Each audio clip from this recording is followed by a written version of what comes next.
de hoje eu vou colocar todos vocês, ó, cara a cara com o contador. Hoje nós vamos conversar com Carlos Campos, vamos entender, afinal de contas, o que é que eu posso pedir para o contador.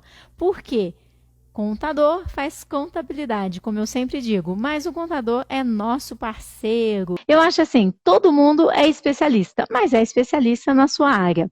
E nós não somos obrigados a entender de tudo. Antes de mais nada, eu quero agradecer todo o apoio que você dá, tanto para a jornada da equipe que gera lucro, como para todo esse trabalho online que eu desenvolvo, sem dúvida alguma, sem você que incentivou desde o início, né? Carmen, vamos para online, vamos fazer, vamos acontecer, eu ainda estaria visitando uma empresa, depois a outra empresa, depois a outra empresa. E aqui a gente consegue ajudar empresários de todo o Brasil. Eu sei o quanto você compartilha comigo essa alegria. Como eu sempre digo, é o empresário que segura o Brasil. É o brasileiro, não são as grandes multinacionais. Estou certa ou estou errada? Carlos, você está certíssima. Tudo isso que você falou, eu tenho como seguir, eu tenho o seguinte, né? Assim, acho que como um princípio de vida, né? A vida da gente é uma via de mão dupla, sabe? Isso que a gente faz, acho que é uma troca até sem intenção de receber algo em troca, mas eu acabo recebendo.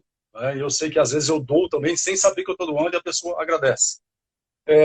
Esse mundo online ele é um mundo novo, né, para nós, para muita gente, e agora com a pandemia de 2020, sem dúvida que ele se intensificou. Quem já estava nele, né, e continuou, se solidificou, e quem não está nele tem que estar.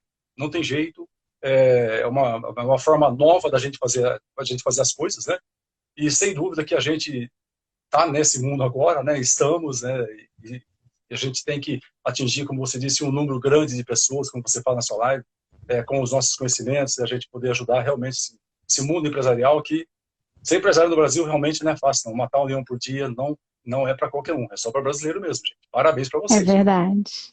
Eu lembro de um livro do Richard Bach, e eu gosto muito do Richard Bach, e tem uma frase que eu sempre tive essa frase como meu guia.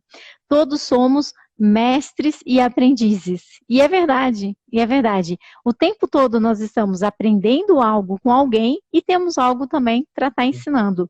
Sem Então, dúvida. somos todos mestres e aprendizes. E eu tenho certeza que cada empresário tem muito para contribuir na tua área.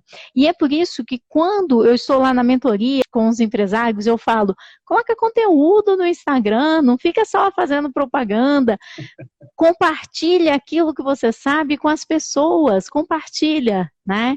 Porque aquela ideia da propaganda, a gente fica tão cansado de ver tanta propaganda assim nos lugares e o que as pessoas precisam é de conteúdo. Então, coloca conteúdo, né? Eu gosto demais do mundo online. Carlos, eu já te Perfeito. contei várias vezes, né? Você já cansou de me ouvir isso, mas talvez alguém aqui na live ainda não saiba. E é verdade. Contador ligava na minha empresa, isso lá para os idos de 93, Aham. 92, quando eu abri minha empresa, e eu mandava falar que eu não estava. E é verdade, É assim que porque acontece. vocês, contadores, eu não entendia nada do que vocês falavam. E eu até percebia que existia uma boa intenção, mas a pessoa fala como se aquilo fosse tão normal, tão fácil, mas não é fácil, não é normal. Tem duas coisas que eu fico horrorizada e eu sei que você também fica e que é verdade. Uma é essa ideia de que o contador ligava e eu mandava falar que eu não estava porque eu não entendia nada do que ele falava. A segunda coisa é que eu tinha tanta dívida, que eu mandava ele somar as guias para saber quanto que eu estava devendo. E Uhum. daí ele somava, e naquela época vinha um rapazinho, né? Não tinha internet, não tinha nada. 1992, gente, não tinha internet. Vinha um rapazinho assim, e ele falava assim: Carmen, você vai pagar as guias? São todas boas para pagamento hoje. E eu olhava para ele, eu falava assim: não, não, eu só quero saber quanto que eu estou devendo. Nossa. Passava umas 2, 3 semanas, um mês, eu ligava lá, ai, você pode somar as guias para mim? Daí o menino vinha, hoje você vai pagar? Não, não, eu só quero saber quanto que eu estou devendo. De novo. Eu queria ter o controle de saber quanto que eu estou devendo, quanto que está aumentando, quanto de juros que tem nessas guias, eu queria saber, mas eu não tinha dinheiro para pagar. Mas o dia que eu tivesse, eu queria saber. Eu estava errada? Lá vem a bronca, gente, lá vem a É, bronca. Eu estava errada? Eu não tenho que ter o controle para saber? O contador não tem que somar as guias? Não é só exa- ir lá e pegar o valor e mandar para a gente? está e não está. Né? Aqui, ou, como você fala, né? Depende. Depende. Não é só, infelizmente, né? Mesmo hoje, não é só pegar e somar. Né? A gente tem os sistemas de recálculos. A partir do instante que você mandou a guia para o cliente, você acredita, né? Queira Deus que vai ser pago. Por quê? A gente Porque você. também quer pagar, mas às vezes não dá para pagar. Eu sei, às vezes não dá, tal, tem aquele negócio, eu tenho comigo o seguinte, ó, o pessoal da live que me perdoe, que acontece, né, como dor de barriga, não dá só em mim, e não dura só um dia, né, então eu sei que dá nos clientes também, né, e às vezes falta o dinheiro, mesmo com o fluxo de caixa ali, né, certinho, eu sei que falta, porque fura, o meu também fura, não tem jeito, você faz, principalmente agora, né, a gente sabe das dificuldades, mas os clientes também têm as dificuldades dele, e isso é normal. A gente faz a contabilidade, a gente faz a apuração fiscal, a gente faz a emissão dos encargos e dos impostos sobre a folha, esperando que o cliente pague nas datas, né? Mas a gente sabe que isso não acontece. E, eventualmente, tem um recálculo. Esse recálculo, ele demanda um tempo. Esse recálculo ele demanda ali, né, um pouquinho mais de inspiração do escritório, além daquilo que ele já dá no seu dia a dia. Né? Então, eu sei que é ruim para os dois lados, é ruim para nós também, porque você está num ritmo, fazendo um trabalho, de repente tocou um telefone, opa, me recalcula, tá, ou faz para mim um cálculo, né, como você disse, né, vai pagar? Não, não vou pagar, eu só quero saber, né? Mas, por outro lado, eu não posso deixar, eu não posso abandonar o cliente. Eu não posso abandonar, ele tem que saber, ele tem que estar ali no dia a dia dele, tem que ter esse fluxo, mesmo tem que estar lá no fluxo dele, mesmo que ele não vai pagar, mas tem que saber que isso é uma dívida que ela vem crescendo. Ó, esse mês tem mais uma taxinha da Selic. Ó, esse mês alguém que venceu teve os juros, dependendo, ele é 10 dentro dos 30 dias, né, dos impostos federais, passou os 30 dias, ele é 20, né, e é muito pesado, né?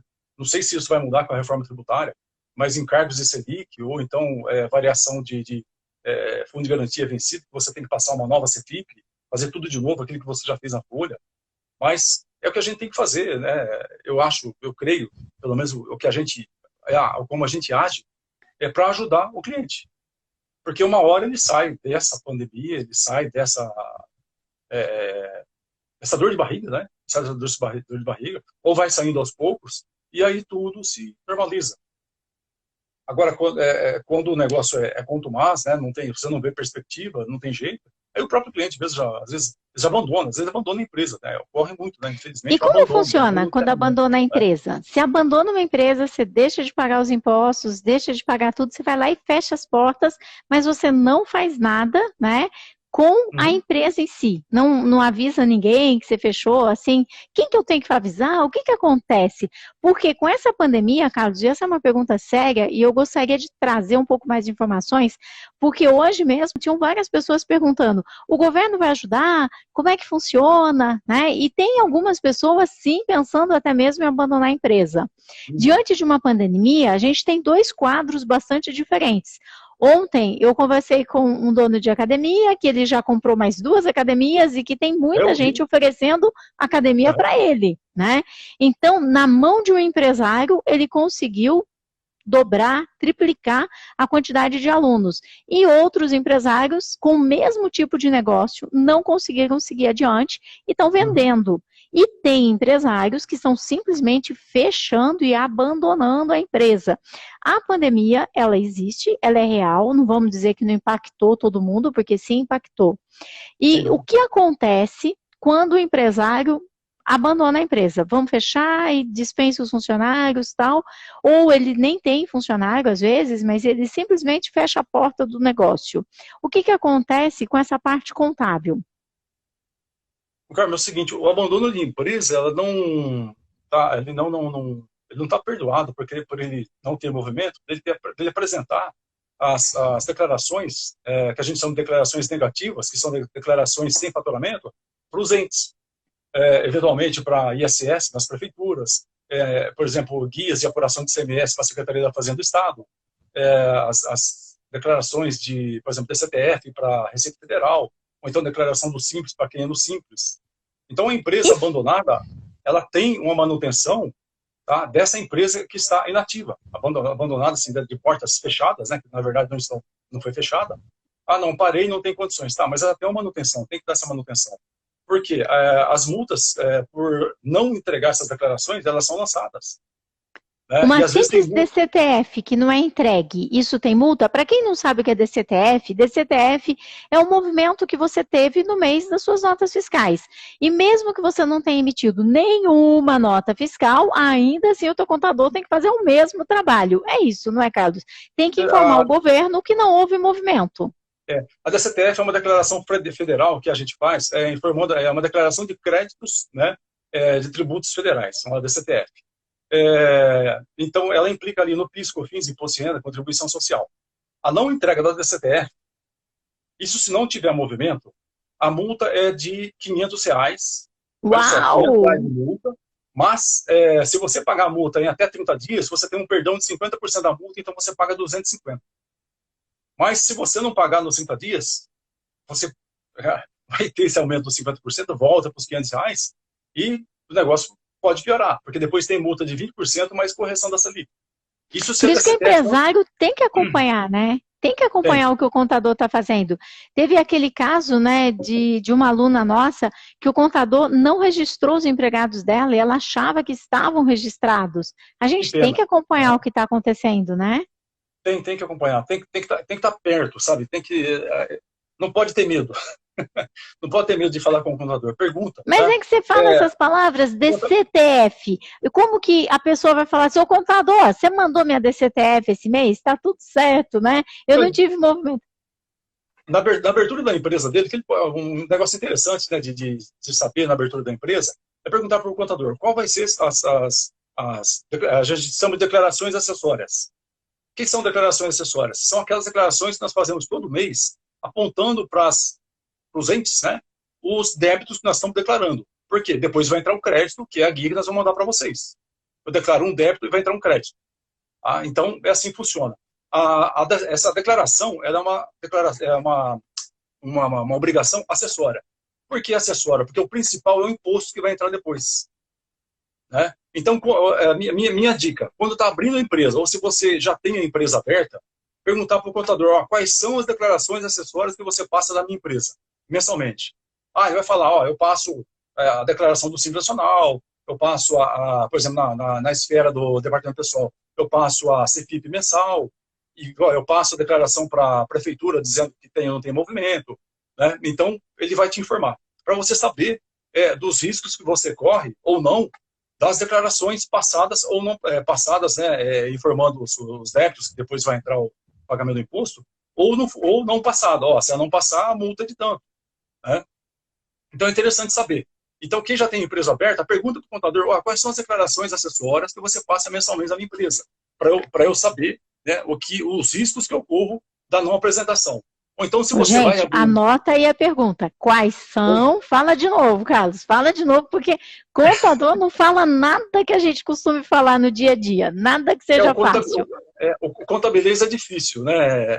Então, o que é para a gente perguntar para o contador quando a gente vai contratar? Quais são as obrigações, né, acessórias da minha empresa? Quais são as declarações? Pergunta para ele. Ele vai te falar, eu tenho tais e tais declarações que eu passo mensalmente, e se eu não pagar, né, e se eu não passar, as multas por não entrega da declaração são essas. Tá? Porque a hora que eu passo a declaração, é ali que foi declarado o débito. E se foi declarado o débito, daqui a pouco eu te mando uma guia. Quando eu te mando uma guia, é sinal que eu já passei lá para o fisco estadual, municipal ou federal, que você está devendo. Então, quem passa somos nós que fazemos essas declarações. A gente faz no seu nome, porque você não sabe o sistema, você não sabe usar ainda. Né? Não sei se daqui a pouco isso vai estar fácil para todo mundo, né? Mas eu não sei. A facilidade ela vem acontecendo para nós. Sinceramente, não vem acontecendo muito para o empresário, né? Para quem empreende. Vem facilitando um pouco a nossa vida. Mas, então, fechar a empresa, certo, né? Abandonar a empresa na pandemia não é opção. Porque a tua dívida vai só aumentando e todas as multas também, né? Pois é verdade, Carmen. Vai aumentando, sabe? As multas vão aumentando, as declarações não passadas, né? Depois vai ter que passar tudo para poder regularizar. Mas se tiver como encerrar de vez, encerra de vez. encerra de vez. Faz as declarações, tudo que tiver, faz o distrato social, ou dá uma baixa na empresa individual, meio que for, e encerra de vez. Por quê? Porque isso é uma, como você fala, é uma bola de neve.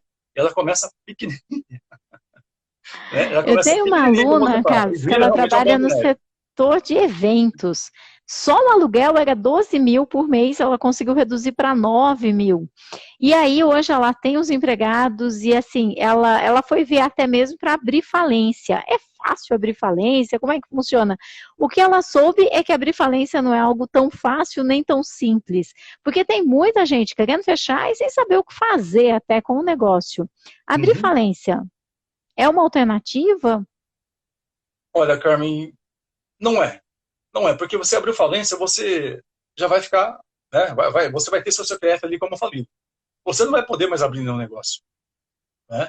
Uma das condições para você abrir um negócio é que você tenha o seu CPF limpo, que você nunca tenha falido, que você nunca Nossa, essa tenha causado nenhum informação é dano, muito né? importante. Que você nunca tenha causado nenhum dano no mercado financeiro, né, sabe, ou no meio econômico, tá, né, com o fisco. Né? Então, é perigoso abrir uma falência. Tem que estar Então, a muito partir bem do momento calçado. que você abre uma falência, você compromete até o seu CPF, que vai ser seu Compromete, para sempre. Pois compromete o é. CPF, compromete, Pessoal, não sabe, vai ter jeito. A gente tem que ter uma equipe que gera lucro. Pode parar, que vocês viram tem que agora com o trabalhar. Carlos que Uhum. abrir falência é muito mais complicado do que a gente imagina. Vai ficar uma marca no nosso CPF para sempre. E também abandonar a empresa também não vale a pena. A gente vai ter que Não dar é uma uma opção. guinada, vamos ter É. que reinventar a roda. Reinventar a roda. E, Carlos, Eu não, muitas pessoas perguntaram eu não vejo abrir ontem. falência. Eu não vejo abrir falência como opção, sabe? A gente tem muita. Hoje tem umas. O governo tem ajudado, ajudou um pouquinho com as linhas de crédito, deve ajudar novamente, né? Sem dúvida que ele deve ajudar. Não saiu nada ainda do governo federal, nem dos estados, né? O que vai sair talvez aí seja o benefício, né, para o pessoal não trabalhador. Os trabalhadores da empresa elas estão sustentando, ainda é obrigação da empresa, né? Então o que eu vejo é o seguinte, é conversar com o seu credor, conversar com o seu fornecedor, conversar lá com o senhorio, né, o dono do imóvel, para poder reduzir, para poder jogar isso para frente, né? Conversar com o gerente do banco, ver taxas maiores, taxas maiores, desculpa, prazos maiores, taxas menores, ver outras linhas de crédito para poder suportar esse momento. Nesse momento, para mim, é conversa. Tem que conversar muito, ser muito claro, ser muito cristalino naquilo que está falando, naquilo que está pedindo. Né? A comunicação, como você bem fala, como você bem diz, né? A comunicação, né, que você é expert nisso, a comunicação tem que ser clara. Eu não posso deixar entre linhas daquilo que eu não posso esconder nada, esconder informação, porque para uma análise de crédito, para poder prorrogar uma dívida minha para frente, para fazer uma análise da minha prorrogação de dívida, né, os meus fornecedores, né, os meus credores, seja um banco, ou seja um fornecedor de mercadorias, matéria-prima, tal, do insumo, ele vai querer uma informação. Ó, como é que foi o passado desse cidadão? Como é que foi a vida dele? Como é que foi o histórico dele? Ele faturou bem, faturou 2019, 2020 com a pandemia, opa, peraí. Então tem lá 2018, 19. Então, geralmente, eles pedem um histórico da empresa. E se a empresa tiver Mas esse histórico para dar, aí, vai ser muito se a bom. empresa não emite nota fiscal, vende por Ah, fora, aí ela não tem histórico. Uma das coisas que aconteceram na pandemia em 2020 e que as pessoas ficaram desesperadas é que elas tinham que ter, né, um valor, eu não me lembro exatamente quais eram os números, mas elas tinham que ter um faturamento mínimo X para que elas pudessem ter acesso aos empréstimos. E aí, as empresas que não tinham emitido as notas fiscais não podiam ter o acesso. E eu me lembro de algumas pessoas falando assim: não, mas eu faturo muito mais. Ok, mas como é que você vai provar? Você não emitiu a nota, você não pagou o imposto, sair correndo agora não vai funcionar. Então, muitas pessoas ficaram assim muito arrependidas de terem vivido uma vida no paralelo, né? Terem tido aí uma amante por fora da empresa, com as notas fiscais por fora, o famoso caixa 2, caixa 3, caixa sei lá o quê, né? E às vezes fazem isso mesmo, né? Deixam de registrar a pessoa, começam a pagar comissão por fora, salário por fora, nota fiscal por fora. Então é toda uma vida paralela. Se nós formos fazer tudo certinho, ainda assim, dá para a empresa ficar aberta?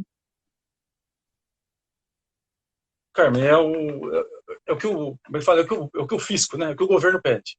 Né? é que as fiscalizações pedem, em qualquer esfera, municipal, estadual, federal, previdenciária, trabalhista, sabe? Não tem, eles ficam atrás da regularidade. Que as empresas sejam regulares, estejam regulares, para que tenham concorrência, uma concorrência leal de mercado, né? E todo mundo tem aí, por exemplo, os direitos trabalhistas garantidos. É isso que o governo pede. Se eu, sinceramente, falo para você, se eu abrir um negócio para não recolher imposto, para não registrar empregado e concorrer com o mercado, minha concorrência é desleal, eu vou ter um preço menor. Eu sempre ouvi o seguinte, né, eu trabalhei na área comercial, no mercado, né, não existe milagre. Ninguém faz milagre com preço. Duas mercadorias iguais, vai ter preços diferentes ali por ocasião de compra, sabe? Diferenças pequenas. Não pode ter uma diferença muito grande. Diferença muito grande no preço, tem alguma coisa errada. Sabe? Ou tem um crime tributário por trás, uma sonegação fiscal, tá? Um contrabando de mercadoria, ok? Ou então um crime mesmo. Por exemplo, mercadoria roubada, contrabando de mercadoria, onde teve um crime lá atrás, onde alguém perdeu a vida. Um motorista, um ajudante motorista, um guarda. É um negócio muito sério. Sabe, eu tive a felicidade de fazer aulas de contabilidade na graduação, no técnico também, sabe, na graduação. Eu tive, a felicidade de cair com professores muito bons, inclusive um deles, na época, delegado da alfândega, no aeroporto, né? E foi, espetacular, aqueles 2 módulos que eu tive com ele, aquele me inspirou muito. Ele me inspirou muito, por tanto que eu tive que aprender, estudar mais, para poder acompanhar eu tive... Não, aliás, todo mundo tem, né? Acho que todos temos, né? Para poder acompanhar todo esse progresso aí dos controles tributários e tudo mais, para a gente poder orientar melhor os clientes, dar aí uma condição para o cliente, de opção, né? De por onde ele deve andar, por onde ele deve caminhar e como ele deve caminhar. Essa é a minha visão com relação a isso. Então, abrir uma empresa, abra, né, faça lá seu plano de negócio, seu business plan, né, faça ele com seriedade. Vou ter que pagar aluguel, imposto, é tanto de imposto, é funcionário, é tanto de fundo de garantia, é tanto de provisão, não é previsão, é um tanto de provisão para 13º, para férias, tal, que é devido mensal, né, eu vejo sempre você falando nisso, né, aliás, daqui a pouco você vai estar com um canudo de contabilidade, se quiser. Mas psicólogo falando de contabilidade, hein, gente? Se psicólogo consegue falar de contabilidade, de direito, pode ter certeza que tem muitas pós-graduações por detrás e tem muitos perrengues que eu já passei na vida. E é por isso realmente que eu falo. Então, Carlos, você tocou num assunto muito importante. Acho que ontem mesmo uma pessoa falava assim, como é que eu faço para estar dispensando as pessoas se eu não tenho mais nenhum dinheiro para estar fazendo a dispensa? Mês a mês, você já não é mais dona daquele dinheiro referente às férias daquele mês, já é dela. Já é. E muitas vezes o empresário acaba se esquecendo de computar isso. Ele vê dinheiro no caixa e é comum, tá sobrando dinheiro, tal, eu vou lá e vou investir, surgiu um negócio bom, vou comprar um terreno, vou comprar aí um apartamento, vou trocar de carro.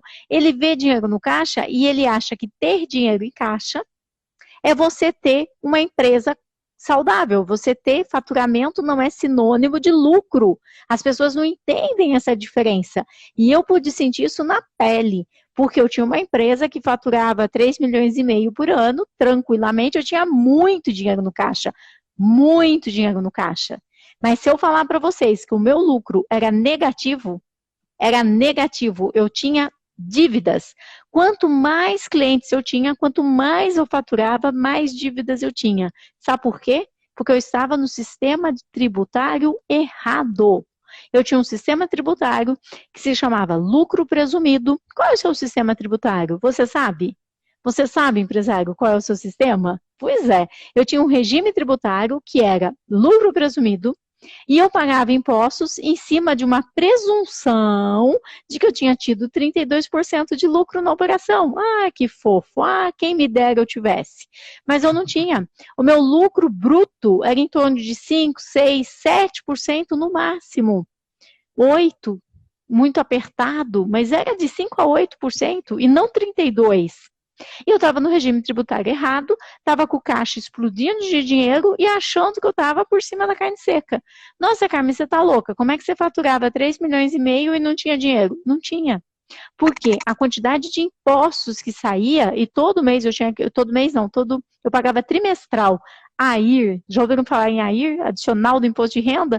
Pois é, eu pagava aquelas guias altíssimas de AIR, e eu não tinha colocado aquilo nas minhas contas, não estavam nas minhas contas, nem o AIR, eu nunca tinha parado para conseguir fazer, porque o volume de dinheiro era muito grande que entrava e o volume que saía também era muito grande.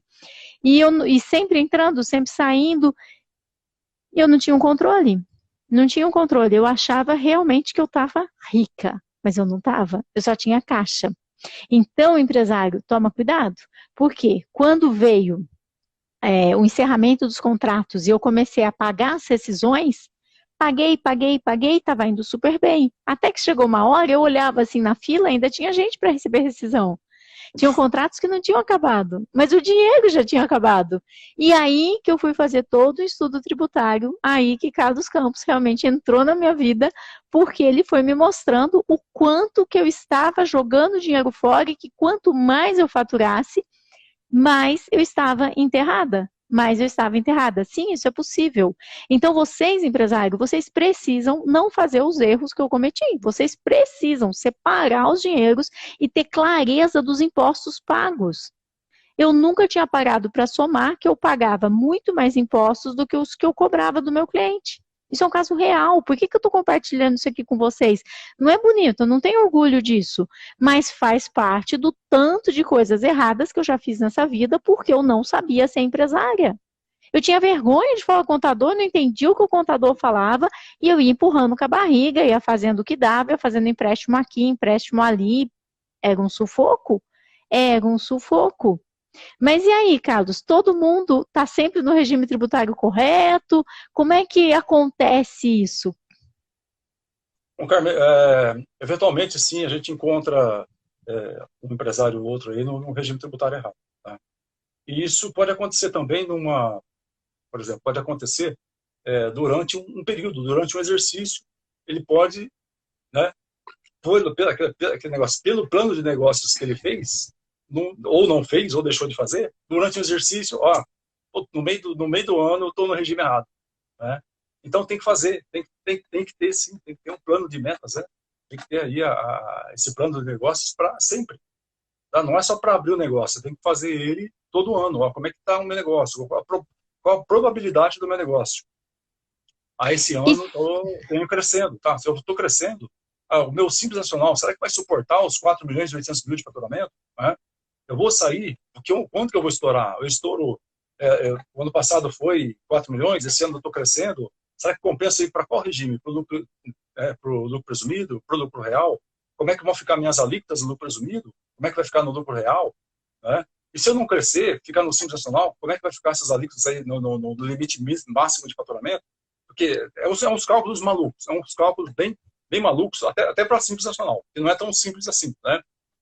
Simples Nacional porque é o seguinte, os impostos são todos recolhidos ali numa única guia, né? Mas o cálculo em si, ele é bem complicado.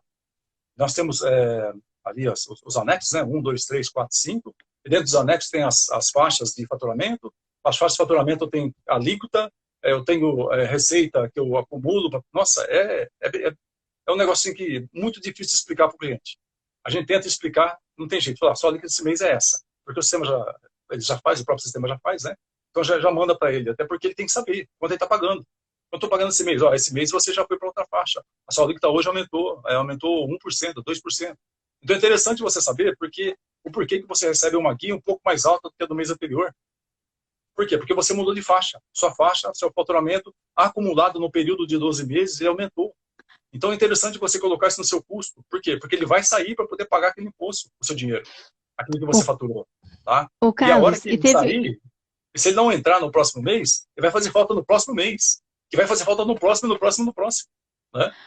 Carlos, eu estou lembrando aqui o caso daquela aluna que começou no grupo de WhatsApp, não, porque os impostos aumentaram, os impostos subiram, e aí o que a gente foi ver, né, quando ela encaminhou as guias do que ela estava pagando, não era que os impostos subiram, era que simplesmente o contador dela tinha feito o enquadramento dela num anexo Anexo. errado do Errado. Simples, porque eu estou ouvindo você falar dos anexos, do Simples Nacional, e às vezes um erro de um contador traz esse problema todo.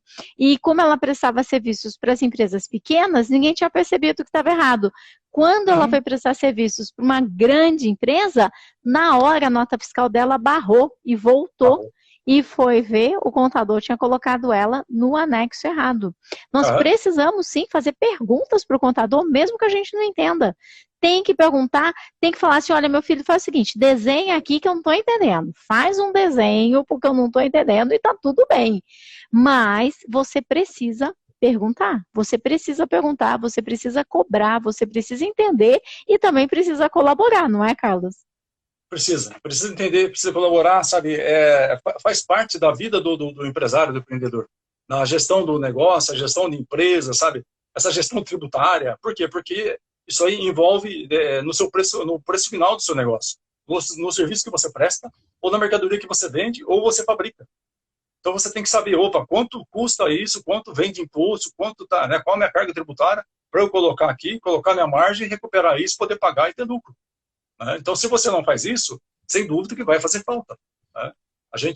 Eu tenho feito já há algum tempo, eu dou uma consultoria para uma construtora e eu faço lá uma auditoria nas empresas que prestam serviço por causa dessa particularidade que tem da construção civil, que é a responsabilidade da construtora em cima dos empregados dos empreiteiros. Então, faço uma consultoria lá na CEPIPS. No começo foi complicado, porque tinha muito disso que você falou. Eles estavam fazendo a CEFIP errada, recolhendo imposto errado, e teve casos que eu tive que ir no escritório, ensinar o pessoal a fazer, ou então acessos remotos, tá, em várias partes do estado de São Paulo, com escritórios de contabilidade, passando para o pessoal: isso tem que ser feito assim, assim, assim. Por quê? Porque tem um reflexo no pagamento da nota fiscal, na captação do dinheiro do recurso público que vem da Caixa Econômica Federal, lá na frente, na obtenção da CND para CND da obra junto à Receita Federal, na Para tirar o obtenção do habite, habite, né? para tirar o habite da prefeitura. Gente, foi um sufoco aí durante uns 6 meses, mais ou menos, né, até todo mundo entender. Então, agora já tem um tempo, já estamos com 2 anos e pouco, então tá mais tranquilo. Eventualmente, quando muda o empreiteiro, entra um outro por um determinado serviço que ele presta, numa especialidade, aí sim, tal, a gente vai e encaixa. Mas tem muito disso sim. Tá? É o enquadramento correto, o anexo correto para você pagar o imposto correto.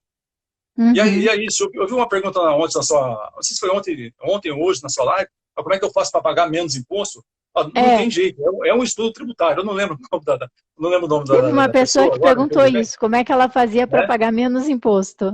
É o estudo tributário, tá? É o estudo tributário mesmo, é você saber daquilo que você faz, saber o seu plano de negócios, quando você vai crescer ou não vai crescer por causa da pandemia, tá? E fazer a coisa certinha para poder pagar o imposto correto, tá? Pagar o justo, não pagar mais nem pagar menos, pagar o justo. Né? Se der para pagar menos, né? Na verdade, eu gosto de pagar muito. Por quê? Porque senão eu estou faturando e senão eu estou tendo lucro. Eu não também quero pagar menos. quero pagar milhões de impostos. O muito que eu quero pagar é o justo. Que seja justo. Opa, eu faturei, eu ganhei, eu tive lucro, legal, então eu vou pagar. Mas sabe o que é, Carlos? Tem aquela ideia assim, não, porque eu vou pagar imposto, depois o governo vai fazer o quê com o meu dinheiro? O governo vai roubar todo o meu dinheiro, vai... Aí, gente, você vai fazer igual ele, né? Porque ele faz isso, você vai sonegar também? Não vale a pena, gente, é um risco desnecessário. E tomar muito cuidado também com o conhecimento que o contador que você contrata tem. Olha a Zélia falando, meu contador, até para fazer o contrato de trabalho, disse que não precisa, que o que importa é assinar a carteira. Zélia, eu tenho uma triste notícia para o seu contador, não existe mais carteira de trabalho, as pessoas que precisam tirar a carteira de trabalho agora já são todas digitais, então você nem sequer assina a carteira, o único lugar que você assina é o contrato de trabalho, né? E a relação de trabalho está lá na CLT, é uma relação contratual. Então, Zélia, se por um acaso você não tem um contrato, tá tudo bem. O contrato ele continua existindo, mas ele é de forma tácita. Ou seja, a pessoa não vai trabalhar todo dia X horas, 8 horas da manhã, por exemplo, não sai às 6. Então, isso é um entendimento tácito do juiz, ok? Mas você não tem nada no papel. E amanhã ou depois, a bênção entra na justiça, adivinha só quem é que tem que apresentar as provas. Todas as provas, né? O ônus da prova é do empresário. E aí você vai lá para a justiça e falar assim, não, mas ele combinou comigo, ele combinou que ele ia organizar o estoque, atender balcão e atender telefone, tá aqui? Não, não tá. Não está escrito, não tem. Então, o que acontece, Carlos, porque você me acompanha, né, os perrengues que eu tenho e a quantidade de áudios que eu tenho, né, onde até os contadores falam, não precisa contrato, tal, né. O que acontece, Carlos? Como que esse pessoal pode realmente lidar com essa situação junto com o contador? Carmen, como você disse aí, a relação de trabalho é uma relação contratual, né? Nesse contrato é onde consta ali todas as, né, tem o contratante e o contratado, né, o empregador e o empregado. Aí você tem ali o objeto do contrato e depois você tem as cláusulas que regem o contrato. Algumas cláusulas ali são assim muito importantes, né? O contrato, até onde eu sei, ele não foi abolido. Ele consta ainda na CLT, mesmo com a reforma de 2017, não trouxe nenhum, o contrato de hoje em diante deixa de existir, não. Ali no contrato você tem horário de entrada e horário de saída. Quer dizer, numa audiência trabalhista, né, numa ação trabalhista, você vai ter o contrato. Fala, não, esse é o horário de entrada e saída que está aqui no contrato que nós assinamos. Uma via dele, uma via para mim. Opa, legal. Né? Ali você tem o salário contratado. Né? E até mesmo a comissão, né? Também pode entrar ali. Exato, pode entrar ali comissão. Você tem o horário, né? Já falei do horário, né? Aí você tem os dias de trabalho. Se você compensa o sábado ou não, está ali. Se era compensado ou não. Sabe? Então tem uma série de informações no contrato que são primordiais para te garantir no final do contrato, para que esse contrato seja um contrato perfeito, ou para que você possa se defender num litígio trabalhista, numa ação trabalhista que um funcionário, um ex-funcionário mova contra você. Então, hoje ainda está valendo, né? Não tem, não foi abolido. Eu sei que no E-Social, o E-Social já traz uma série de informações, mas nem todas as empresas estão no E-Social ainda. Tem empresas que não estão passando as informações. Elas não são obrigadas, né? Uma série de empresas já estão, outras não. Mas, daqui a pouco, quando tiver tudo no E-Social, tranquilo. Se o governo começar a aceitar, o E-Social é o que está valendo, as regras não, as condições que você passou para o E-Social é aquilo que está valendo, tá legal. Aí a gente vai deixar de existir, deixar de emitir o contrato. A carteira, como você disse, já é eletrônica, né? Então os dados já vai ali, o pessoal já baixa ela no aplicativo do celular, já consegue saber o registro, o salário, a função, tá certinho, opa, é o contratado e tal. Mas o empregador, hoje ele fica sem. Hoje não tem. Como é que ele vai entrar? Não, fica só naquele papel que nós mandamos. Tal. Não, legal, monta lá o arquivinho, né? Monta lá aquela pastinha com os documentos contratuais que você acertou, ali com as entregas, né? Com os protocolos de entregas de pedido, sei lá, de regulamento, sei lá o que for, do contrato. Né? Eu não falo cópia de documentos, porque cópia de documentos você tem que ter autorização do empregado para você ter essa cópia, né? Tem uma legislação um pouco antiga, que a gente desconhecia até pouco tempo relativo, né?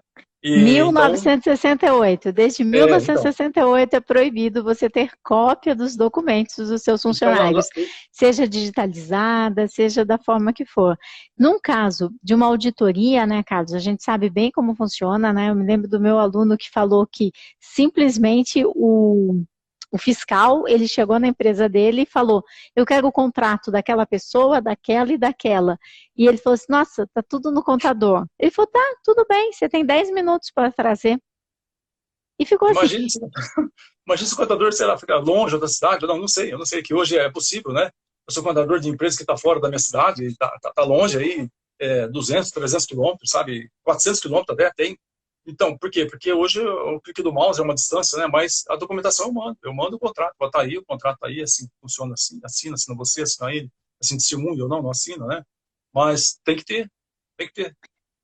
As pessoas estão falando na live por que que o contador, num momento tão grave como esse, ele não é também um consultor para orientar todos os seus clientes?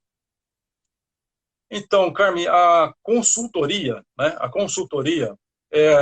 como você Foi bem a fala, né? Jaciane quem comentou. É que quando eu estou olhando aqui do lado, eu estou vendo, né, as pessoas, foi a Jaciane que Aham. ela falou. Ela colocou assim, diante desse mercado atual, né, não tinha uma necessidade de que ele fosse também um consultor? Eu tento explicar para eles como que é o curso de contabilidade, mas às vezes não, a pessoa não vai se Existe, transformar no consultor se ela é um contador. existe o contador, existe o consultor, existe o consultor contador, aquele que vai te oferecer o serviço de contabilidade mais consultoria. Sem dúvida que existe, né? É, mas tem aquele negócio que o pessoal, aquilo que eu pago é aquilo que eu quero levar. Então tem que acertar muito, muito bem isso na contratação desse profissional, porque ó, eu estou pagando tanto. Esse é o preço. Mas o que você vai me entregar? Qual que é o valor que você vai me entregar? Ah, eu vou te pagar um salário e eu não posso, eu não, né, eu vou te pagar um salário um exemplo, um salário mínimo pela nossa relação profissional, né, para você ser o meu profissional, o meu contador, mas o que você oferece por um salário? Eu ofereço tal coisa. Qual o porte da empresa? O porte da empresa é tal. Você tem quantos empregados? Eu tenho tantos empregados. Você emite quantos de nota por mês? Em número de notas, tal, para eu saber no lançamento, contábil e tudo mais. É tanto de nota. Quantos bancos você tem? Eu tenho tantos bancos. Então tem uma série de coisas que vai fazer com que o preço do serviço ele seja ali acertado entre as partes. Né? Aí depois, tudo bem, se for o preço do serviço. Mas o que você necessita mais além disso? Né? Quais são... Na contratação, às vezes você não consegue, você vai identificando isso na relação com o cliente. Olha, eu tenho visto que você está precisando de mais isso, mais tal coisa que eu tenho feito para você, me demanda um tempo a mais, isso custa um X, um percentual a mais, tal, no honorário ou não, sabe? Então, é assim que a gente forma os preços. O que eu entrego, né? O que ele comprou e o que eu entrego. Sem dúvida, o que a gente procura entregar é mais do que... É muito mais, sabe? É muito Mas, mais. Carlos, me diga uma coisa: todo contador que fez a faculdade de contabilidade, melhor aluno da faculdade de contabilidade, lá na faculdade de contabilidade, ele aprende a fazer departamento pessoal, gestão, essa orientação, jurídico, tudo isso ensina na faculdade de contabilidade? Porque é essa confusão que as pessoas fazem. Elas acham que o contador que está abrindo a empresa da pessoa, está fazendo o contrato social, abrindo empresa, muitas vezes o empresário acha que essa pessoa é a pessoa que vai orientá-lo e vai ser o consultor. Eu entendo que existe também o consultor contábil, mas esse consultor contábil, ele tem outras formações, outras experiências, e às vezes eles querem que o contador que fez a faculdade de contabilidade, que era o melhor aluno da sala, tá tudo bem, tem o CRC, ele assina, ele tem lá o teu certificado digital, ele assina pela tua empresa, e que ele faça o papel de consultor. Na Uhum. faculdade de contabilidade, ensinam a ser consultor, ensinam a parte jurídica, recursos humanos, tudo isso? Carmen, não, não. Como toda faculdade, não. Em contabilidade também não ensino. Muita coisa você aprende no dia a dia, na vivência, na experiência, por onde você passou, as empresas, né? Como é que fala aí? O tipo de negócio que você trabalhou, né? Outras você vai atrás, estudando, vai procurar, né? Na vivência. Então, na faculdade não dão essa experiência. O que ajuda muito é a vida prática. Ajuda muito, muito, muito a vida prática. Então, um trabalho de consultoria, na faculdade não tem. Tem uma pós-graduação, tal, que eu até me aventurei a começar, mas, sinceramente, quando eu estava lá no terceiro, quarto mês, falei, puxa vida, né? Isso aqui já estou fazendo. Eu já estou fazendo. Eu vou arrumar outras coisas para fazer. Eu não vou fazer essa pós-graduação, não. Por quê? Porque ali, o que eu estava vendo ali? Eu estava vendo muita didática e pouca prática. Os professores de pós-graduação eram, sim, pessoas que estavam ali na faculdade há 20, 25 anos. Né? Eu tive professores, como eu falei para você, esse de direito, que deu direito tributário e tal, ele era um delegado da alfândega, então ele tinha uma vida prática, ele tinha uma vivência. né? Mas que Talvez não isso implique. necessariamente foi igual à faculdade, por exemplo, de outro contador. É Não, porque o que eu exatamente. estou querendo explicar para as pessoas é que o fato de todas as pessoas serem contadores não significa que todas as pessoas conseguem te oferecer o mesmo serviço, o mesmo trabalho. Porque Exato. você teve esse diferencial, você trabalhou em outras empresas, teve outros cargos, você trabalhou, estudou com essa pessoa que tinha esse conhecimento jurídico, mas a faculdade por si, ela não traz essa informação.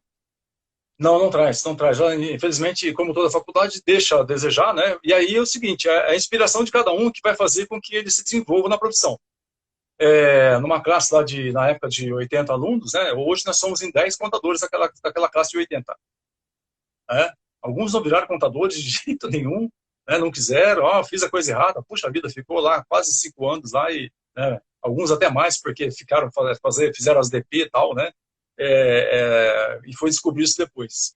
Mas o pessoal alinhado mesmo na área de contabilidade, lá nós temos 10. Nós temos 10 que a gente conta assim, sabe? Eventualmente a gente fala daquela leva de 80. Tem muito, né? Nós somos mais de 500 mil contadores no país. Carlos, pergunta direta, Fabi Lucena. Quem deve fazer o SPED, o contador ou o faturista? O SPED contábil, quem faz é o contador. Agora, o SPED, tá? Ele é um dos módulos que está dentro desse módulo fiscal, tributário, né? Digital, enorme. O SPED contábil. Nós temos... começou tudo com a nota fiscal eletrônica. Começou tudo a partir da nota fiscal eletrônica. Tudo isso que a gente fala hoje né, do serviço eletrônico, do social que está chegando, começou tudo com a nota fiscal eletrônica. Mas o SPED, tá? Escrituração digital, ou fiscal ou contábil, quem faz é o escritório de contabilidade, é o contador. Não é faturamento. Faturamento emite notas. Tá? Não sei se é exatamente essa a pergunta da Fabi Lucena. Tá? Mas pelo meu conhecimento contábil aqui, o faturamento emite notas, as notas eletrônicas, e o escritório de contabilidade ou o contador, o sistema público de escrituração digital, fiscal, né, ou contábil, quem emite, quem faz, quem domina isso são os escritórios de contabilidade e contadores. Legal. Eu não sei se é exatamente isso. Carlos, outra pergunta aqui. A Zélia, quanto é a multa de atraso por mês dos impostos? Ela está perguntando, é 20% a multa por mês dos atrasos dos impostos federais, tal? De modo geral, ela quer saber quanto que é a multa por atraso. Então, Zélia, é o seguinte, os impostos federais eles funcionam assim. A partir do vencimento, tá? E num prazo de até 30 dias do vencimento, por exemplo, vamos pegar aí um Simples Nacional que vence no dia 20. Então, até dia 20 do próximo mês, ele tem uma multa de 0,33% por dia, que dá isso, 10%. Então, até 30 dias é 0,33%. Passou dos 30 dias, a multa é de 20%. A multa. Então, a multa é alta, já no primeiro mês ela é alta, 10%. Então, passou desse primeiro mês, a multa já é de 20%. E aí depois tem correção mensal da Selic, que hoje ela está baixinha, por enquanto. Mas eu estava vendo uma infomídia, né, no elevador, que estava lá alguém querendo que a Selic suba para que o dólar caia. Tal. Então, tem rumores aí, então, de aumento da Selic. Então, a gente tem que ficar atento quando as notícias, a gente ouve das notícias, o Copom se reuniu e vai definir a taxa Selic. Isso influencia muito a nossa vida. Tá? O Copom é o comitê que reúne lá o pessoal da economia, tal, do Sistema Tributário Nacional, Banco Central e ministro para poder definir essa taxa Selic. Mas então, a multa ela piora muito, né, já a partir do primeiro mês, onde ela passa de 0,33 por dia, que dá 10 no primeiro mês, ela passa de 20, passa para 20. Uhum. E depois correção mensal da Selic. Entendi. Aqui a Sônia, ela está falando o seguinte, abri a empresa, porém não teve nenhum movimento, nenhum registro, nenhum prolabore, nem nada. Na primeira guia de INSS, que veio depois de quase um ano aberta, pedi o fechamento da mesma. Ela disse o seguinte, que o contador, ele fechou na boca, se isso tem algum problema. Fechou como? Desculpa. Está escrito assim, na boa, não na boca, na boa. O contador fechou na boa, se isso vai ter algum problema. Na boa? Está escrito assim. Contador fechou na boa. não tem problemas? Ela disse que ela abriu e ela nunca teve funcionário, nem movimento, nem nada, que ela simplesmente fechou. Eu penso que ela tenha que tomar todos os cuidados de verificar se a empresa foi fechada, porque eu tinha uma empresa que o que a gente não entende é que ela tem que ser fechada em várias esferas, né? Em todas E, elas. de repente, mas explica para o pessoal o que são as esferas, porque, de repente, eu tinha uma empresa que eu jurava que tinha sido fechada e ela não tinha sido fechada na prefeitura, né?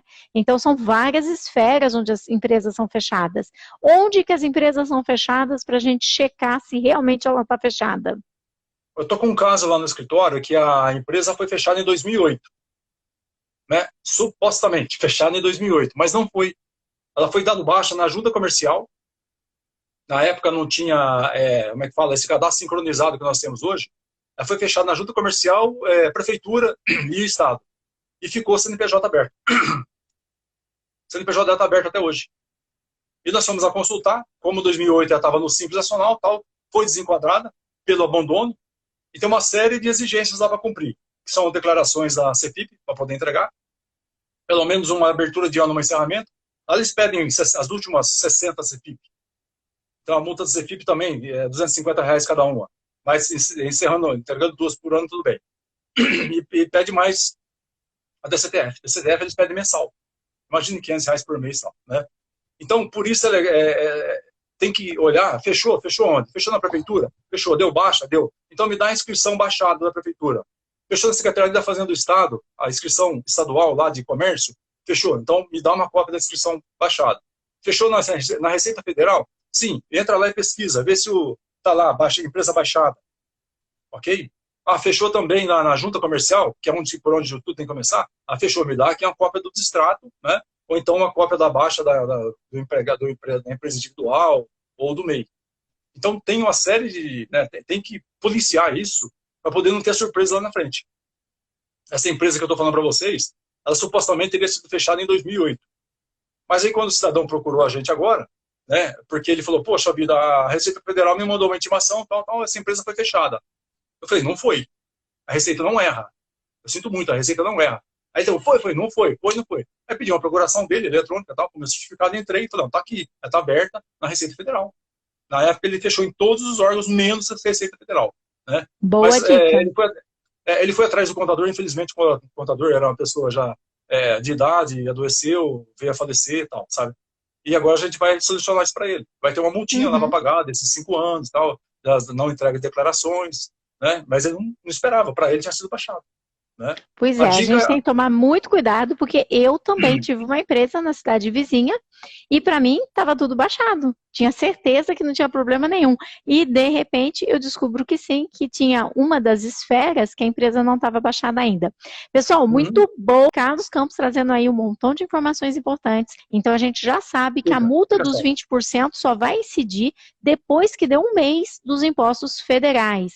Então, se de repente você tem lá que pagar no dia 20 e o dinheiro só vai aparecer lá para o dia 30, vale a pena pagar. Corre pagar, porque você vai estar pagando a multa diária de 0,33, em lugar de pagar aqueles 20% que eles já são incididos assim que ela completa os mais ou menos 10%, né? Que são 0,33 ao dia, que dá mais ou menos em torno de 10%. É melhor você pagar 10%, que seja um mês, mas dentro desse um mês, do que deixar virar, pagar o 20% e depois ter alguns problemas com isso. Só uma dica pessoal, às vezes esses atrasos, tá? Eventualmente acontece, eu sei, aquilo que eu falei no início, né? A dor de barriga não dá em mim só, dá em várias pessoas, não dura só um dia, dura mais de um dia, tal. Às vezes compensa você chegar num fornecedor, tá? Num credor seu, e negociar com ele um pagamento, postergar um pouquinho aquele pagamento, para você beneficiar esse pagamento do governo. Que as multas do governo não tem perdão. Não tem perdão. Você não consegue entrar numa Receita Federal e chegar lá e conversar, olha, esse mês não deu, tal, vou atrasar 5 dias, 10 dias. Então compensa você conversar com um credor seu, o aluguel, um fornecedor de material, de matéria-prima, tal, alguma coisa assim, material de consumo. Olha, eu vou atrasar aqui alguns dias, tal, segura para mim uma semana aí que eu preciso pagar esse imposto aqui, sabe? Jogar aberto. E depois vai lá e salda e tudo bem, fica tranquilo. do que ficar esperando, sabe? Ah, não, deixa eu juntar. Ah, não consegui juntar o dinheiro do imposto. Não consegui juntar o dinheiro do imposto mais 10%. Não consegui juntar o dinheiro do imposto mais 20%. E isso vai crescendo depois com a Selic todo mês, um pouquinho, aí vira aquela bola de neve. É negociação, é conversa, é diálogo mesmo. Outra coisa importante, quando falta dinheiro e você começa a escolher o que pagar, o que não pagar, fica muito atento. O imposto, você consegue deixar para pagar para depois, vai gastar esse dinheiro enorme e tal, mas o que vai te custar é dinheiro. E quando você escolhe deixar de pagar o FGTS? Simplesmente aquele empregado que você deixou de pagar o FGTS, ele pode te aplicar uma justa causa. Ele pode te aplicar uma rescisão invertida. E junto com ela vem tudo aquilo que os advogados adoram, tá pedindo, danos morais, vem lá um montão de coisas junto. Mas basta você deixar de pagar o teu FGTS e se você tem empregados, o FGTS, no caso, o depósito do FGTS do empregado, ele já pode pedir essa rescisão invertida para você, que é uma justa causa do empregado para com o empregador. Outro cuidado que eu gosto sempre de lembrar, quando você está lá escolhendo quais são as dívidas que paga. Ah, INSS eu não vou pagar, né? Só que INSS, vamos pensar o seguinte, se você é do Simples Nacional, né? Essa é uma briga que a gente sempre precisa ficar orientando, né, Carlos? Quantos empresários a gente já explicou. A maioria dos empresários que são do Simples Nacional, vocês acham que vocês estão pagando INSS do bolso de vocês. Não, não é. Esse dinheiro não sai do bolso de vocês.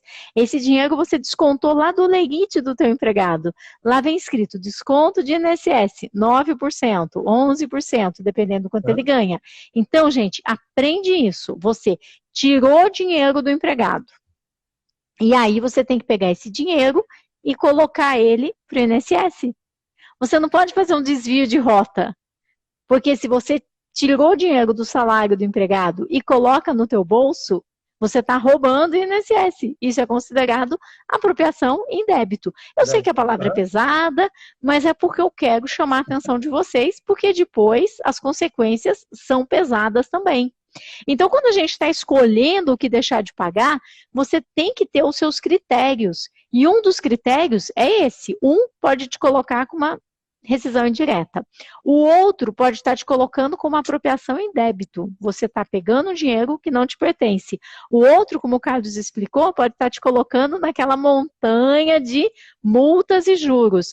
Então, você precisa fazer muito bem essa escolha do que você vai pagar, quando você vai pagar, e não ter medo de colocar tudo aquilo que você deve no papel. É ou não é, Carlos? Verdade, verdade. Fazer o planejamento, né? Esse negócio do INSS é bem interessante, porque você usou bem o termo aí. O termo nosso técnico é o seguinte: você, nesse caso do Simples Nacional, que você não recolhe INSS sobre folha, você tem um INSS para você, como eu disse, recolhe. Você vai recolher, né? Porque você descontou e recolhe para os cofres públicos lá, que esse dinheiro é do governo, é que você descontou do empregado. Quando é que a empresa tem um INSS a pagar? São as empresas que têm INSS sobre folha. Aí aquela parte que a empresa coloca, aí eu tenho INSS para pagar. Quais são as empresas? As empresas do lucro real e do lucro presumido. Se você não está em nenhum desses dois regimes tributários, então você não paga INSS. Você recolhe o INSS sobre folha. Onde é que você paga o INSS? Né, quem está no Simples Nacional? Sobre o faturamento. E ele chama-se Contribuição Previdenciária Patronal, CPP. Onde você vai identificar ele? Você vai identificar ele no extrato do Simples Nacional. Quando o contador mandar para você sua guia do Simples Nacional, né, ele manda, eu mando também o extrato. Por quê? Para identificar os impostos que estão pagando. Ali tem a CPP. A CPP é o mais alto dos impostos que tem ali dentro do Simples Nacional. Então, pega o seu extrato do Simples Nacional e dá uma olhadinha ali, que ali você vai ver o que está pagando. Ali tem PIS, ali tem COFINS, ali tem imposto de renda, tem contribuição social sobre lucro, tem a CPP, que é a Contribuição Previdenciária Patronal, tá, que é sobre faturamento. Ela tem o ICMS e tem o ISS. Tá? Ó, eu falei 7 tributos para vocês, né? 7 tributos para vocês. Ali que está ali dentro do Simples Nacional. Pode estar dentro do Simples Nacional. Pode ser que sua empresa não tenha ISS porque ela não presta serviço. Ou não tem ICMS porque ela não... tem IPI também. Tem ICMS porque ela não comercializa. Ou não vai ter IPI porque não produz. Mas você vai ter ali contribuição social, vai ter PIS, vai ter COFINS e tal, que é tudo, na verdade, para financiar a Seguridade Social. tá? Eventualmente, você consegue identificar isso ali. Então, o extrato, você acompanhar a sua guia do Simples Nacional pelo extrato do Simples Nacional, é muito interessante você saber o que está pagando. Ali você paga a contribuição previdenciária da empresa que assume o faturamento. Enquanto na guia você recolhe. E não recolheu, né, é apropriação indébita, e aí você está cometendo um crime. E esse crime pode custar caro, né, em função de quê? Igual a Carmen disse, da tal da justa causa invertida, né, o INSS é uma dessas causas também, porque você descontou do cidadão e não recolheu. Né? O fundo de garantia você não pagou. Só que aí o problema é ainda maior, né? Tem a justa causa invertida e ainda tem toda aquela problemática do INSS, porque aí você realmente pegou um dinheiro que era do INSS e pôs no bolso.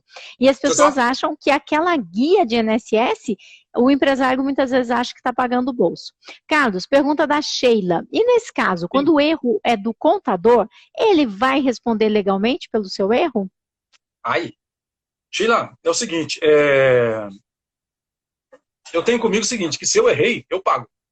Tá, mas isso aí é um princípio seu ou é um princípio de todos os contadores? Então não serve, né, Carlos Eugênio? Aí não, né? Porque, Carlos Campos,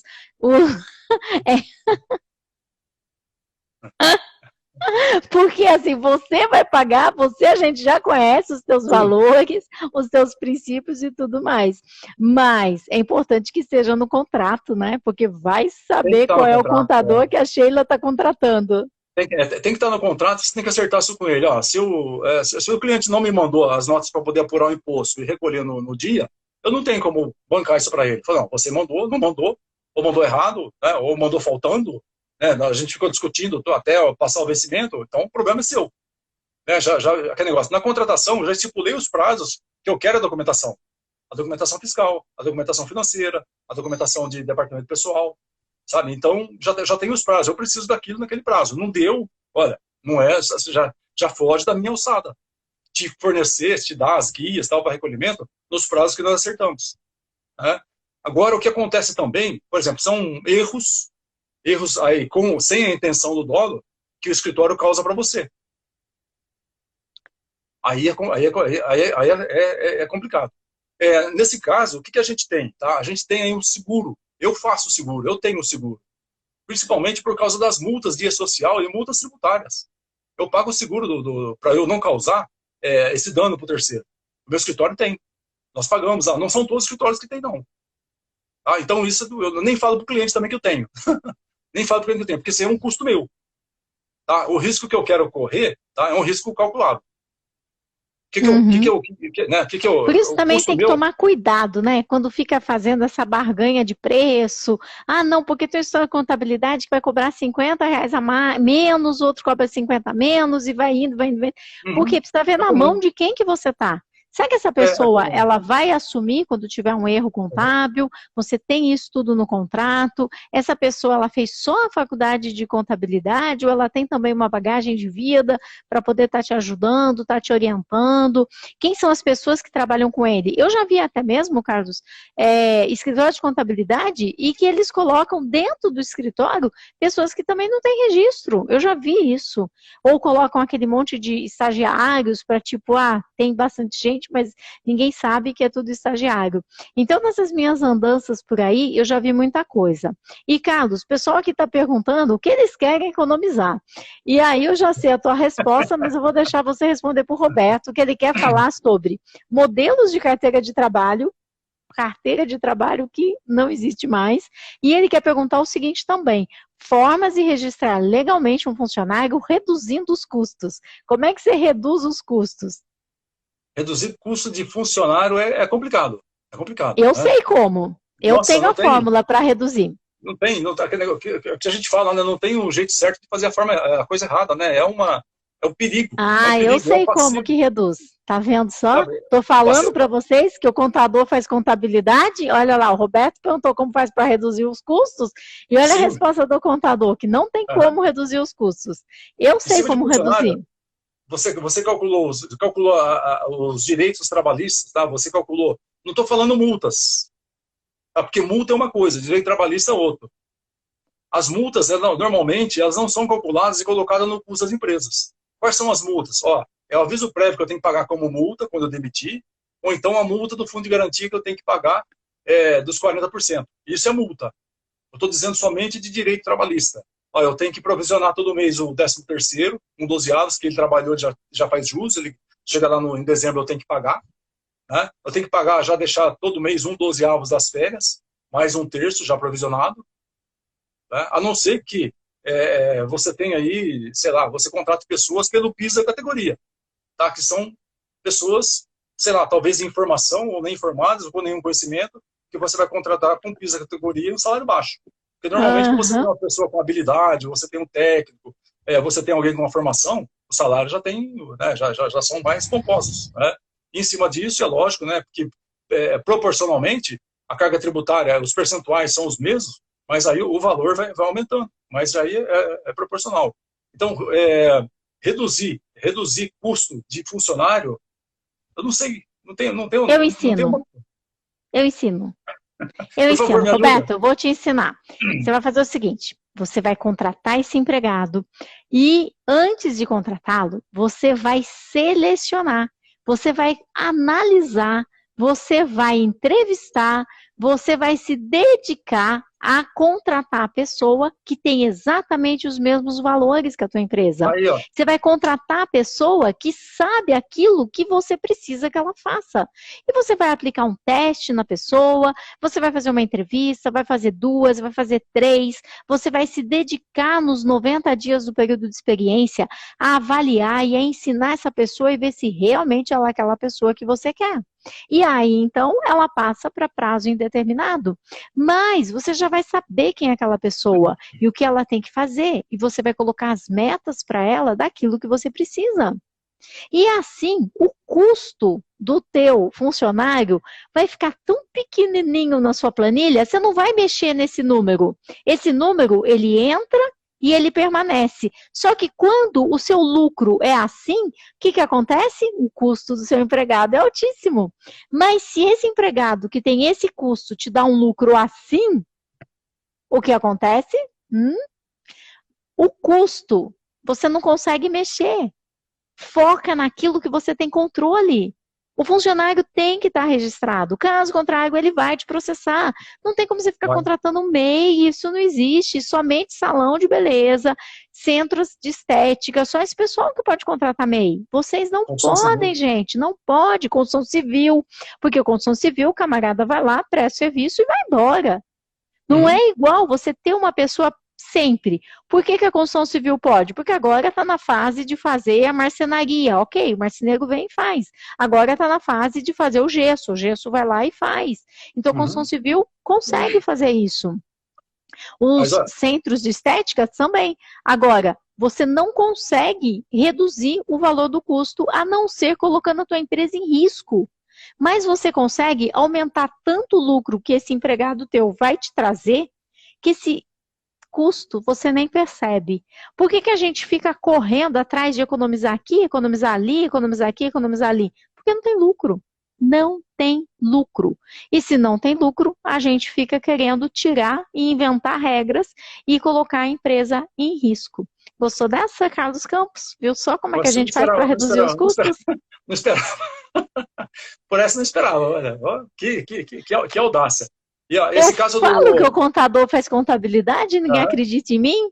Esse caso do MEI que eu vejo você fala bastante, né, da não contratação de MEI, que infelizmente vem acontecendo aí com uma constância, né?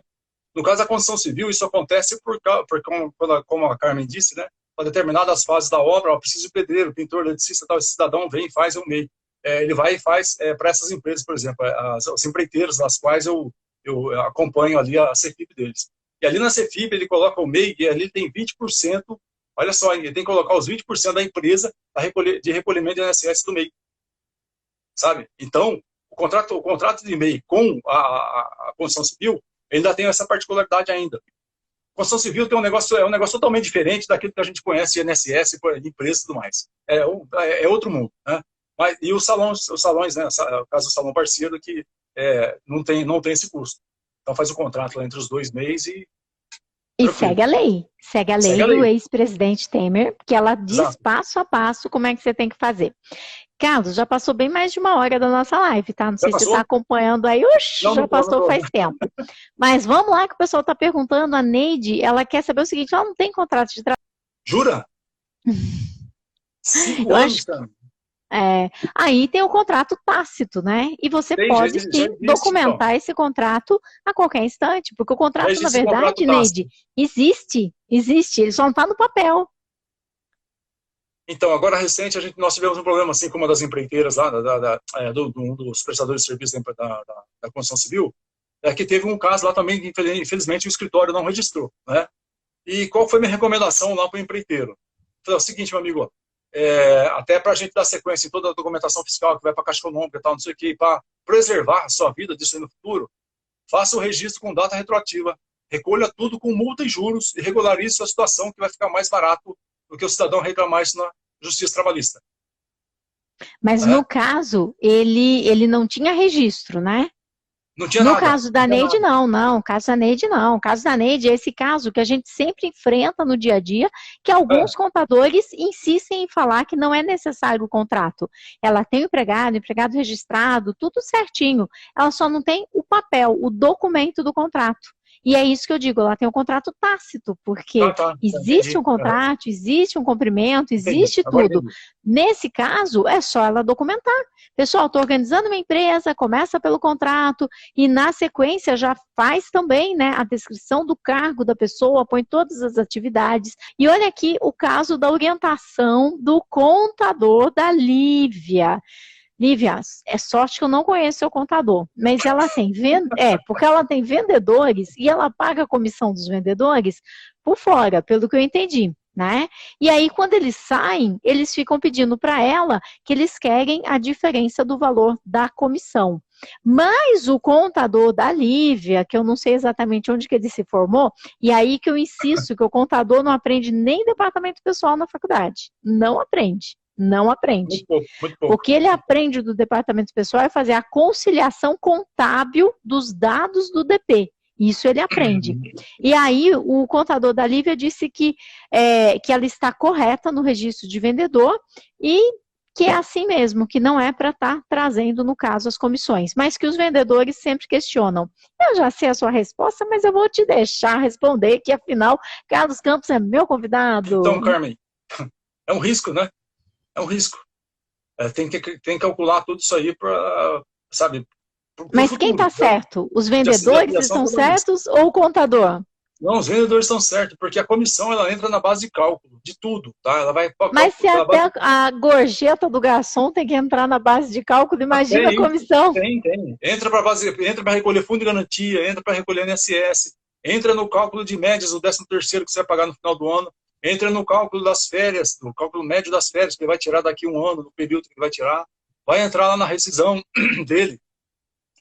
Por exemplo, se você vai indenizar lá o aviso prévio, vai entrar naquele mês de aviso prévio que você indeniza ele, vai entrar naqueles 3 dias por ano que você paga pela multa, por estar demitindo e tal. Então a pessoa está saindo assim prejudicada. E sem dúvida que eles estão certos de reclamar por isso. E se eles estão reclamando e se você está acertando ali com ele, está ficando por isso mesmo, vou te falar uma coisa, sinceramente está ficando barato. Está ficando barato.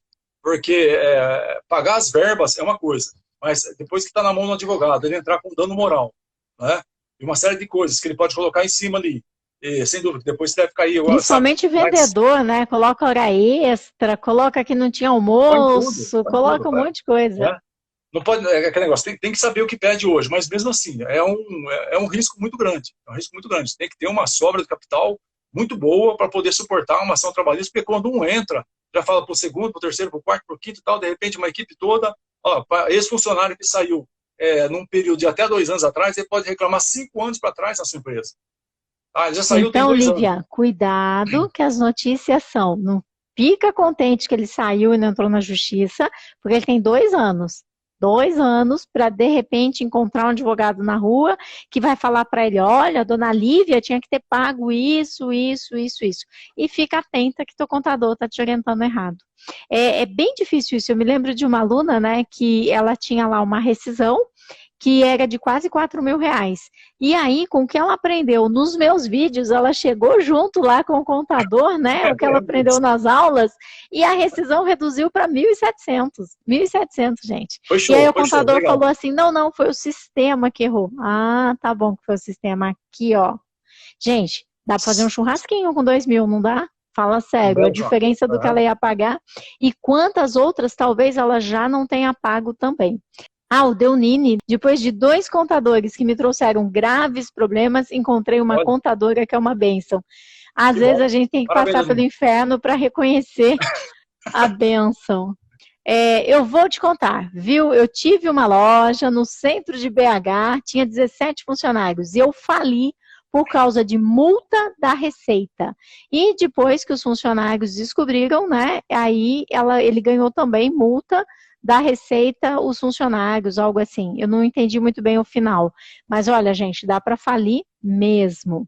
Aqui tem uma pessoa Tá. que tem loja de aluguel de roupa de noivas e ela disse que ela é MEI e ela tem uma loja de aluguel. Ela quer saber Uhum. se ela pode ser MEI. Ela pode ser MEI, a alocação de trajes, né? Ela pode ser MEI com faturamento de até os 6.750 mensal, na média, né? Que é 81 mil por ano. Quer dizer, ultrapassou esse limite de 81 mil por ano. Ou se ela tiver mais de um empregado na loja, ela não pode mais ser MEI. Né? Então, as condições do MEI elas são bem restritas. Outra coisa, quando ela paga um salário acima do piso mínimo da categoria, também ela deixa de ser MEI, mesmo que tenha um único funcionário. Então, tem que ficar muito atento. Ah, o piso da categoria é 1.300, mas eu pago 2.000 para o meu funcionário. Olha, então você está fora do MEI. Né? Então, tem que ficar muito atento às travas que deixam você dentro do MEI ou fora, ou te colocam para fora do MEI. Faturamento de até 81 mil por ano, que dá na média 6.750 por mês, apenas um funcionário, não pagar acima do piso da categoria. Tá? Essas são as principais pegas aí que a gente vê, onde o pessoal comete os pecadinhos aí e continua no MEI. Mas pode, a locação de trajes pode ser MEI sim, tá? Aham. Carlos, e quando o MEI fala assim, não, não, não preciso da nota fiscal, eu sou MEI. Não, não é bem assim, tá? O que acontece? Se o seu cliente, né, o consumidor seu, chegou ali, comprou de você e pediu nota fiscal, você tem que dar nota fiscal. O fato de você ser MEI, você não tá isento de fornecer documento fiscal. Você tem que dar documento fiscal. Ah, eu tenho faturamento, tá, tudo bem. Por exemplo, as compras que você faz. Você tem que ter também a origem daquilo que você, né? O que o fisco faz? Qual é a origem daquilo que você comprou? De onde veio? Veio com o nota fiscal que eu comprei no atacado fulano de tal. Ou veio com o nota fiscal que eu comprei na fábrica tal. Ou veio com o nota fiscal que eu comprei no distribuidor e tal, né? Ou na nota fiscal que eu comprei na lojinha ali e estou revendendo aqui. Legal, bacana. E aquilo ali dá um custo, e você tem que vender. Eu oriento os meus MEIs a dar nota fiscal, os prestadores de serviço ou os comerciantes. Eu oriento. Por quê? Porque eles já vão se habituando, tá, ao processo né, já vão se engajando no meu sistema de trabalho e no provável crescimento dele. Tá? Eu tenho 2 MEIs que elas ganharam do patrão 2 lojinhas falidas lá, 2 lanchonetes falidas dentro de um parque de empresas, né? Hoje elas estão com 5 lojinhas lá. Sabe? Pois é. Então, Mas, as duas Carlos, ganham. Então, dá muita raiva, né? Eu contei para você do outro dia que eu fui no Empório, comprei e, assim, eu uso nota fiscal, porque o meu regime tributário é lucro real, então eu utilizo.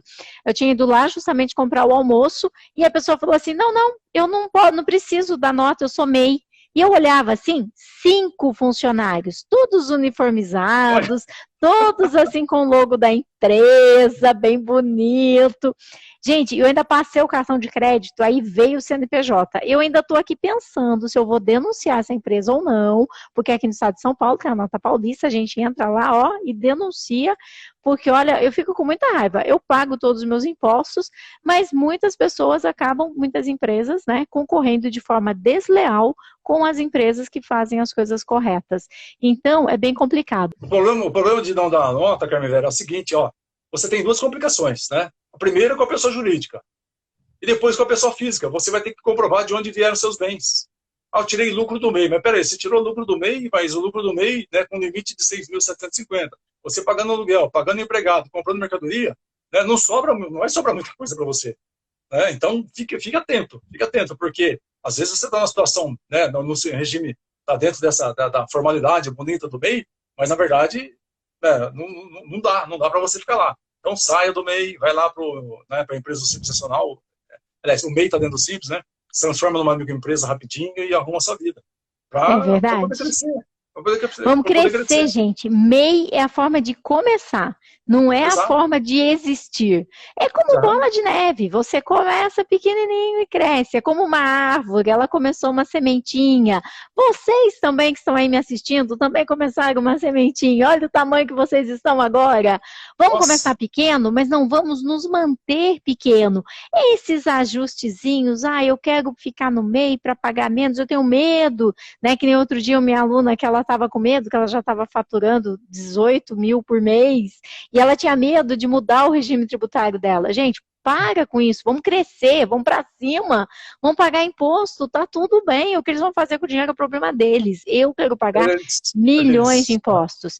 E o mais fazendo a nossa importante, parte. vocês que são MEI, que vocês emitem nota, vocês estão fazendo uma relação com o banco, porque essa nota vai ser depositada, você tem que ter uma conta pessoa jurídica, porque daqui a pouco você quer fazer aí um BNDES, um empréstimo do Banco do Brasil, daqueles empréstimos tipo Proger, né, para que a tua empresa possa crescer.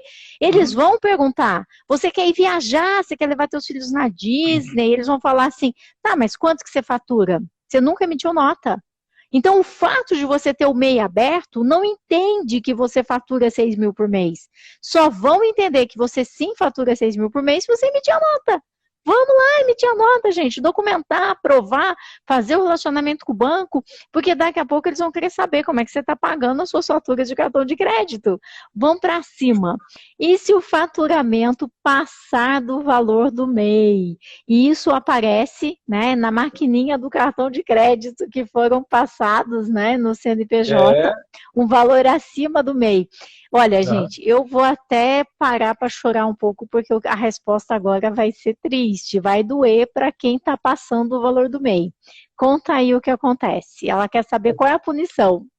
O faturamento ele ultrapassando em até 20%, tá? Você vai permanecer no MEI no próximo ano. Mas se ele estourar os 20%, tá, dos 81 mil, você vai ser desenquadrado. E aí você vai ter que escolher o próximo regime tributário. Tá? Então, muito cuidado com esse estouro. Tá? Quer dizer, mas quando você fala assim, desenquadrar, às vezes não fica muito claro para a pessoa o que é que vai Você acontecer. Sabe você quando vai você me perder. conta daquele xizinho que a pessoa coloca quando ela abre o MEI, Aham, né? é, Explica do jeito que você explica para mim, porque eu aprendi, todo mundo vai aprender. Eu sou psicóloga, eu aprendi. exato. Se ela estourar o faturamento, tá? Acima dos 20%, vai ser tributado, porque é o seguinte, aquilo ali, você está fazendo ali uma declaração, né, dizendo que você não vai estourar o limite.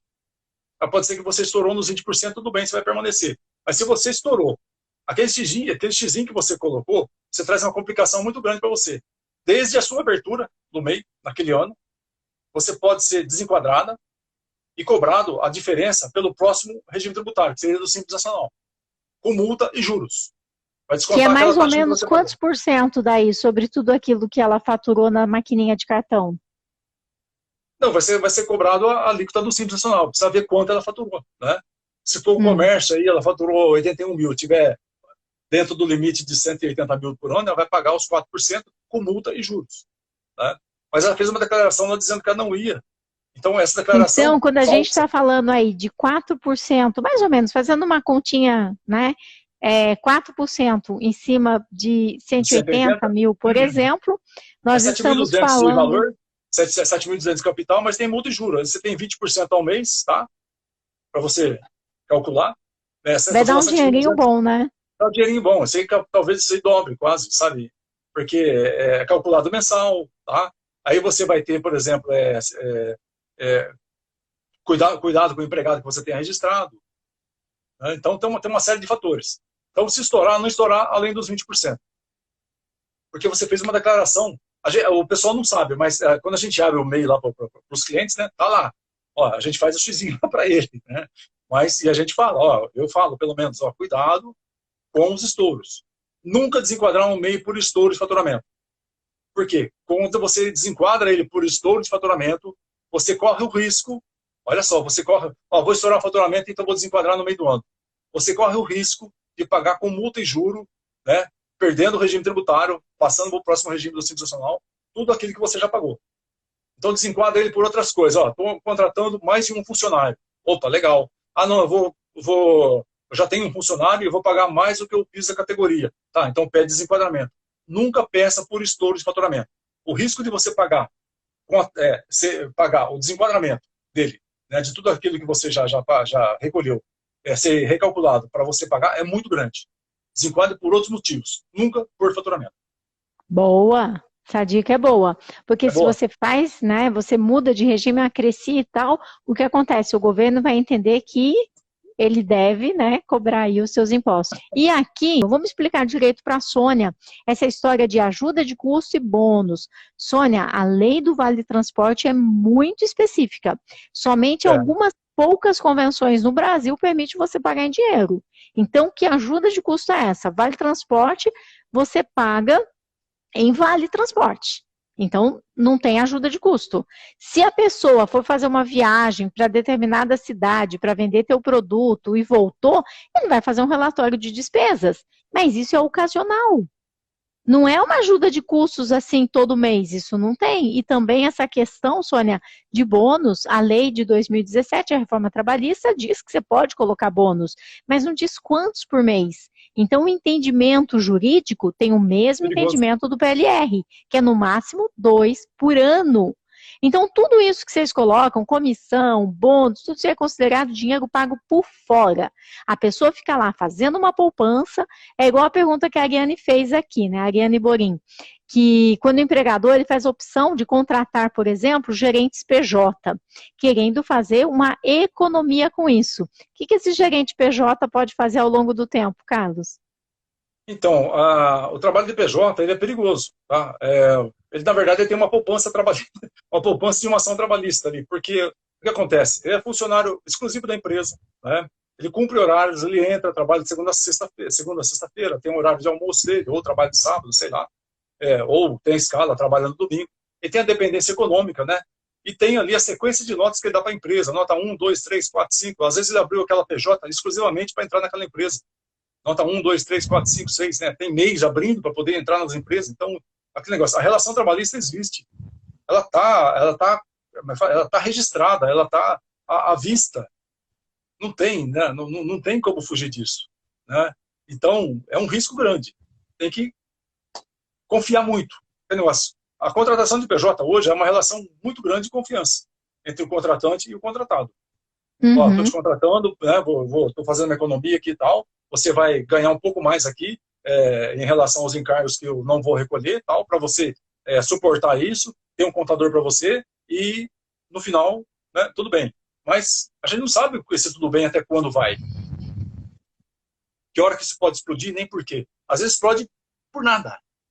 Por nada. Sabe? Por nada, por um momentinho, por uma falha de comunicação. Por uma falha de comunicação, isso explode e vira né? Carlos, olha que resposta simples. A Neide, ela está com problema e ela pode acabar emitindo uma segunda via da nota fiscal sem necessidade. Ela está dizendo que ela fez uma venda, entregou a nota e o cliente perdeu a nota. E aí o cliente está querendo que ela emita uma segunda via. Neide, não, que você vai pagar os impostos de novo. Orienta ela, Carlos. Então, eu não sei se ela trabalha com nota eletrônica. Se for nota eletrônica, ela vai enviar, porque é o seguinte, nota eletrônica hoje, ela substituiu a nota fiscal papel, né? E quando o fiscal chega numa empresa e pede a nota, a gente não pode entregar aquela DANF, tem que entregar o arquivo eletrônico. Então, se for uma nota eletrônica, ela simplesmente envia para ele o arquivo eletrônico. Aquele arquivo eletrônico, ele consegue, dentro de um sistema de contabilidade ou um sistema particular que ele tenha, transformar aquele arquivo eletrônico numa DANF, num papel. E o contador consegue ajudar ela nesse processo, né? Consegue sim, né? E se for a notinha de papel, ainda assim, aquela notinha de papel, ela vinha primeira via, segunda via, terceira via. Não se perderam todas as vias, Neide. Você não me vai fazer emitir outra que você vai ter que pagar os impostos de novo. Se for a de papel, como é que funciona se for a de papel? Você tem a primeira via, que é a do cliente. Você tem a segunda via, que é a via fixa. Tá? Isso já é antigo, né? Então, a segunda via fixa. Aí, a terceira vai junto com a mercadoria, primeira, né? Uma primeira, vão duas vias com a mercadoria, e a quarta Você via magoa seria. quando você fala que é É, antigo. não Eu tem fico problema, magoada. já estamos nessa vida faz tempo, sabe? Já não dá mais para esconder, Carmen. E aí você tem a última via, que é a via que você tira e manda para o escritório de contabilidade. Né? Qual que é a via fiscal nesse caso? A via fiscal é aquela via fixa que está no talão. Então, dessa via que está no talão, você pode tirar uma cópia dela, autenticar, entregar para ele como sendo a nota fiscal dele, que acompanha a mercadoria, que ele vai dar entrada na mercadoria, na empresa dele, estoque, registrar no livro fiscal, contabilizar e tudo mais. Então, pode consertar das duas formas. Se for eletrônica, manda o XML, e se for nota fiscal em talão, tira uma cópia da via fixa do talão, autentica e entrega para ele. Tranquilo. O Deonini, que fez a live com a gente hoje, na hora do almoço, ele trabalha com dentistas, né? Ele é Sim. protético, que simplesmente as pessoas não querem receber a nota fiscal. E aí? Deonini, é o seguinte, eles não querem receber, é uma coisa, mas eu aconselho você fazer a sua parte. Por quê? A Carmen estava falando aí, ó, o faturamento vai te dar um histórico para você apresentar para o banco. Né? Esse histórico você pode apresentar para o seu fornecedor. Com esse fornecedor, você pode ter outros benefícios. Com o banco, você pode ter uma linha de crédito, né, maior, você pode ter juros menores. Com o fornecedor, é a mesma coisa. Você vai ter um crédito maior, você vai ter um preço menor, você vai ter um prazo maior. Então, esse histórico de faturamento ele é muito benéfico ao longo da vida das empresas. Né? Então, a sua parte, você faz. Fala, ó, o meu é com nota. Se você não quiser receber, você não vai dar para o seu computador, mas a nota é eletrônica, está lá. Como a sua é serviço, né? Eu acho que é serviço a sua, Leonir. Então, vai estar registrado na prefeitura, que a nota foi emitida para o dentista tal ou para a clínica tal. Então, o pessoal vai ter que correr atrás dessa informação, que é essa informação eletrônica. Eu aconselho você dar nota. Eu aconselho. Tá? Uhum. Porque coloca o custo do tributário, dá na nota, emite a nota e manda para o cliente. Fala, é com nota. Não tem como você provar de onde vem seu dinheiro depois. Como é que você vai provar seu crescimento patrimonial depois da sua empresa e para a Receita Federal, a sua pessoa física? Sabe? Como é que você vai conseguir um visto para entrar nos Estados Unidos para ir lá para Disney? Essa é a minha preocupação. Os Estados Unidos não vai te deixar entrar se você Nossa, realmente não provar que você tem um lastro com o Brasil. E a Dirce, né, ela está perguntando se ela esquece de emitir uma nota em fevereiro, se ela pode estar emitindo em março, se ela deve emitir, não deve. deve emitir, deve emitir, deve emitir. Mesmo que você tenha esquecido de emitir a nota, ó, chegou. Tem sistemas de prefeituras, tá? Alguns sistemas permitem que você emita a nota com data do mês anterior, desde que você não tenha começado a emitir a nota ainda, tá? Sistemas de prefeitura. Agora, o sistema de nota fiscal eletrônica, ele não permite. Tá? Você emitiu a nota, tá emitida. Mas se você, ó, esqueci de emitir mercadoria, o cara veio, pegou, veio o cliente aqui, um amigo e tal, Ela ó, tem uma emitiu, escola. Ela tem uma escola, Dirce. tá? A escola provavelmente, como é nota fiscal de serviço, provavelmente não, é nota fiscal de serviço, escola, então as prefeituras, caso alguns sistemas emitem, eu conheço algumas que a gente trabalha com várias cidades aqui na região, elas permitem que você emita a nota com data retroativa para poder entrar lá no mês anterior ainda. E vai ter o sistema tributário que vai calcular os seus impostos em cima daquele faturamento que você emitiu, mesmo sendo emitido agora, por exemplo, emitiu no começo de março, mas se você conseguir emitir a nota com data do último dia do mês anterior, né, que é o caso da nossa cidade, a gente consegue isso, no começo de março eu consigo emitir nota com data do último dia de fevereiro. Legal. Os impostos vão sair com data do mês de fevereiro. A competência é mês de fevereiro para você pagar no mês de março. Então fique atento a isso. E Duína, ela está perguntando, uma empresa com Simples Nacional pode ter quantos funcionários? Você quer responder? Eu mesmo? Tá. Quantos ela Não, precisar não para tem. crescer? Não, a empresa Simples Nacional, você não tem um limite. Tá? O que tira a empresa Simples Nacional não é o número de funcionários, né, salário acima da piso categoria, não é nada disso. O que tira a empresa Simples Nacional é faturamento acima de 4 milhões e 800 mil por ano. Tá? Na maioria dos estados brasileiros, nem todos. Tem uns estados lá no Nordeste que o estado em si, ele não acompanha o limite federal. O limite dele é menor. Então Norte e Nordeste tem umas particularidades. Em alguns estados, são poucos, mas tem. Então, o número de funcionários, ele não te exclui do Simples Nacional. Tem 1, 2, 3, 4, tem empresas do Simples Nacional que tem 40, 50 funcionários. sabe? Então, Acho. tranquilo, não tem problema, não tem problema. O que vai fazer você sair do regime ou não vai ser o seu volume de faturamento e depois o estudo tributário, para ver para onde você vai. O pessoal está perguntando se para a empresa, se ela recebe somente a DANF tem valor para contabilidade, ou se a notinha fiscal, o cupom fiscal tem valor também. Tudo tem valor. Pagou imposto tem Tudo, valor. tudo, O que tudo, não tudo. tem valor é pedido, fatura de cartão de crédito, isso não tem valor. O restante, tudo tem Orçamento. valor. E dependendo do regime tributário onde você está, as notas fiscais de consumo, elas podem trazer, inclusive, uma redução de impostos para você através da retenção. Como que é isso, Carlos? Quer falar um pouquinho sobre isso para a gente encerrar? Algumas atividades, né, exercida fora, ou dependendo da atividade em si, ela tem negócio, você faz a retenção de um imposto, né, e o cidadão ele vai receber o dinheiro da nota dele menos aquele imposto que eu vou fazer a retenção aqui. Na verdade, ele antecipa, né, ele muda de mão de quem vai recolher. Eu faço a retenção aqui e recolho. Aquele caso que eu falei do INSS, eu fiz a retenção aqui e tenho que recolher. Por quê? Porque o cidadão, quando ele for pagar lá a nota fiscal dele, o escritório for, né, contabilidade, o contador, a empresa dele for calcular, ele vai notificar qualquer ente, Estado, ou Prefeitura, ou a Receita Federal, que já foi retido parte desse imposto lá na outra empresa. Então, a Receita Federal fica sabendo disso, a Prefeitura fica sabendo disso. Se for ISS, fica sabendo. Se for PIS, COFINS, Imposto de Renda, fica sabendo. Então, muda de mão.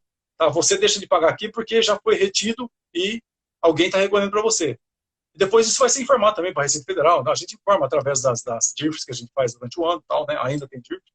E a sua carga tributária ficou a mesma, só que já foi isso compensa com um pouco daquilo que foi retido, né? E já foi trocou de contribuinte. Quem contribuiu foi a fonte pagadora. É o tal do imposto e renda retido na fonte. Que fonte? Na fonte pagadora. Quem paga, retém e recolhe. Né? É daí que vem essa expressão fonte. Fonte que fonte? Fonte Ponte. pagadora. Quem pagou, recolhe, retém e recolhe para os cofres públicos. Aí chama-se, Uhum. o termo é recolher mesmo, tá? Deixando a Nilza mais tranquila, ela falou que no caso dela ela tem representante comercial. Nilza, você tem que ter um bom contrato com o teu representante comercial e tem que se assegurar de que a parte do leão, porque o representante normalmente ele é autônomo e ele faz o RPA, Recibo de Pagamento Autônomo. O que o É, governo quer saber é, cadê a parte do leão? Vocês não ou vão então, conseguir escapar sem a parte do leão. ou então, cara, meu representante, às vezes, ele é uma pessoa jurídica, eu tenho representantes lá no escritório, tá? E aí ela tem que fazer retenção. Se for simples nacional, não vai ter retenção. E se for ou a pessoa jurídica no lucro presumido, né, ou no lucro real, ele vai ter a retenção. Então, Uhum. tem, o representante comercial tem. E se for pessoa física, é caro, porque tem que fazer a retenção de INSS, a retenção, a retenção do imposto de renda, na tabela do imposto de renda de pessoa física. É caro o seu imposto, é muito caro ser um representante pessoa física. É um pouco mais E barato, pagando um contador, ser um representante pessoa jurídica. A Carlos, e orientação. caprichar no contrato, porque o contrato tem que trazer todas as informações que tirem essa pessoa, né, de uma relação trabalhista. O Sim, contrato tem que deixar claro que ele vai trabalhar a hora que ele quiser, que ele vai trabalhar onde ele quiser, que ele pode, né, deixar bem claro que é uma relação de CNPJ para CNPJ. Nós já estamos sério? encerrando, mas aí o Rodrigo escreve algo assim que me deixou de cabelo em pé. Ele tem 10 pessoas na oficina dele e ele É, quer pegar essas 10 pessoas e transformar em sócios, que ele acha que assim ele vai poder pagar mais para eles. Aí eu fiquei de cabelo em pé, gente. Como é que você vai pegar uma pessoa, vai transformar em sócio e vai achar que você não vai estar correndo risco trabalhista com isso? Vai! Qualquer vai. um deles entra na justiça e diz que eles foram laranja. Sem contar que, a partir do momento que eles são sócios, se um deles deixa de pagar, né, não quer estar contribuindo, porque tem os impostos, tem um monte de coisas, né? Fala um pouco mais com o Rodrigo para a gente poder encerrar e eu poder dormir tranquila, porque eu fiquei de cabelo em pé com o comentário dele e a forma que ele está achando para economizar. Rodrigo, Não. por favor, vamos escutar o Carlos.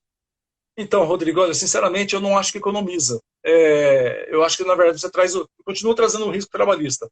Porque você pega Igualzinho. 10 igualzinho, você pega 10 empregados e transforma ele em sócio, como é que vai ser essa relação de sócio? Vai ser todo mundo vai ter poder de direção na empresa, o sócio, porque o sócio tem. O sócio dirige a empresa, o sócio dirige contrato de trabalho, o sócio vai poder estar cheque, sabe? O sócio vai poder 10 assinaturas no cheque. o sócio vai poder entrar em determinado horário que ele quiser, sair o dia que ele quiser, tal. Então, eu não sei, as coisas talvez se confundam nessa sociedade. Enquanto que eu acho que a relação empregado-empregador é uma relação mais fácil de você conduzir. Né? Para economias de salário, é aquela dica que a Carmen deu aí, que é sensacional, né? Contratar a pessoa certa, para o lugar certo, né? Para as funções certas e tudo mais, e economizar não no salário, mas sim trazer produtividade para que a sua oficina possa, os 10 produzir por 20, por 30, né? Agradar os clientes, trazer mais clientes e transformar o seu negócio. É um risco, é um risco. Eu não aconselho. Eu não sei se algum advogado trabalhista aconselha, trabalhista... Eu acredito que não. Algum advogado trabalhista que cuida de empresa, tá? Não digo, porque se você for conversar com o advogado trabalhista que cuida de empregado, ele pode vai aconselhar. Esse vai te aconselhar, porque ele já sabe que ele vai ter aí 10 clientes. Ele sabe que ele vai ter 10 ações trabalhistas logo, sabe? Então, Rodrigo, muito cuidado, sabe? Muito cuidado. Eu não aconselho. Não, e sem contar que... Olha só, Rodrigo, toda vez que entrar um empregado, um sócio, tá? Ou sair, você vai ter que fazer uma alteração contratual. O custo disso, uma alteração contratual, você vai fazer Receita, Junta, Estado, Prefeitura, honorário do contador para poder fazer isso. Eu não sei se isso vai ser um bom negócio. Sinceramente. Não, Carlos, mas vamos pensar o seguinte, tem aí mais coisa. Teve uma vez, escreveram no meu YouTube, que as pessoas não sabem se assiste um filme de terror ou assiste os meus filmes. Mas, gente, não é querendo fazer terror. Mas vamos pensar o seguinte, Rodrigo, você está aí com 10 sócios, aí a pessoa morreu, pegou Covid, morreu. E aí o filho dele vem e fala assim, escuta, meu pai era sócio aqui da oficina, meu pai tem 10% aqui dessa oficina, você pode depositar aqui na minha conta o dinheiro. Mas você não vai trabalhar na oficina? Não, eu não vou trabalhar. Meu pai era sócio, eu só tenho aqui o percentual de lucro. Então, o camarada ainda pega Covid, ainda morre, ainda é atropelado. E aí você tem todos os herdeiros dessa pessoa e a tua oficina vai passar a fazer parte do inventário. Sem contar que a pessoa está lá trabalhando e aí ela começa a faltar, ela vai para a praia. Você vai fazer o quê? Vai dar advertência? E os demais? Eu acho que vai todo mundo para a praia. Aluga uma casa na praia, vai os 10 de uma vez. Essa relação, eu não sei, sabe? Sinceramente, eu não vejo assim uma relação muito saudável, tá? Porque nem entre os próprios sócios empregados, né? Nem ele com os empregados. Vai ficar um negócio bem estranho, muito estranho, sabe? Eu não vejo assim um ponto de pegar para você, vai, tenta que aqui talvez dê. Empresários, não tem o jeito certo de fazer a coisa errada. Essa frase eu aprendi com o Carlos Campos e ele repete muito essa frase, muito. Não fica economizando em maracutaia, que depois isso vai contra você. Vamos jogar aí para ter uma equipe que gera lucro, uma equipe que realmente faça a sua empresa crescer. Vamos investir na relação com essa pessoa que vai trazer dinheiro para a empresa, porque você sozinho não vai dar conta. Pessoal, uma ótima noite. Carlos, extraordinário. Obrigado.